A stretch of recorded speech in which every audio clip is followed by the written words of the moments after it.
My name is Kari Lambert, and I am a resident of Oak Lawn. My issue tonight concerns several incidents that have recently culminated into a personal experience that was both frightening and frustrating. One evening early last month, my 11-year-old daughter received a series of threatening texts from a girl her own age who at the time was a classmate of hers.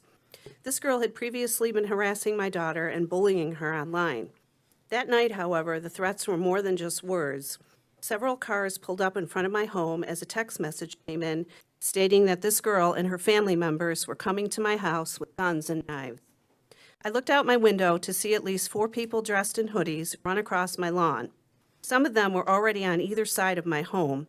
I felt scared, threatened, and extremely vulnerable. So I did what any one of us would do in that situation. I called the Oak Lawn Police. Within a few minutes, the police had arrived, but the perpetrators were gone.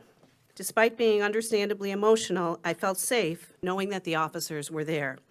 That feeling quickly changed, however, when I was almost immediately berated by one sergeant and questioned if I was the criminal. I was even asked if I missed any medication that I should be on. My frustration grew when I called the next day to ask about the police report, only to be told that one was never filed.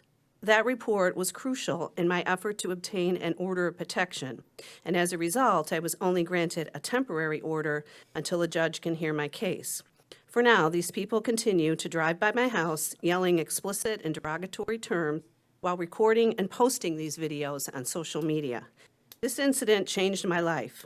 I've since removed my daughter from her school and enrolled her somewhere else. She is traumatized and scared. But beyond that, my entire family and I do not feel safe in our own home.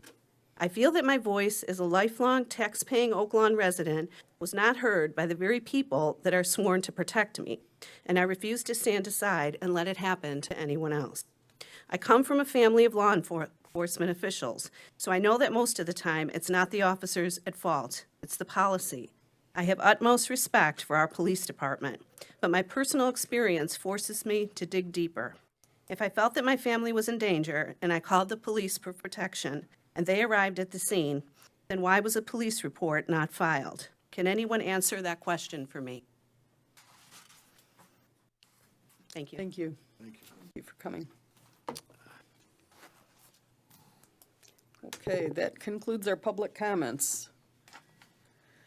Well, I think there should be a comment, maybe somebody follow up with Yeah, that. I'd like to follow up, Mayor. Sure, sure. There is a procedure in place with the Oak Lawn Police Department for investigations of officers' inability to properly deliver services.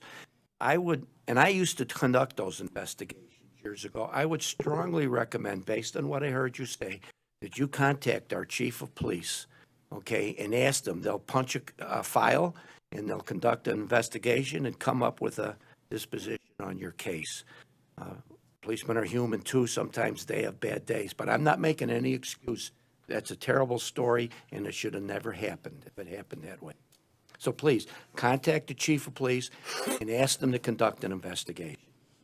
Mike, you have anything that you can add? Thank you. She's Okay, going to thanks, meet Chief. with the chief right now. Thank you.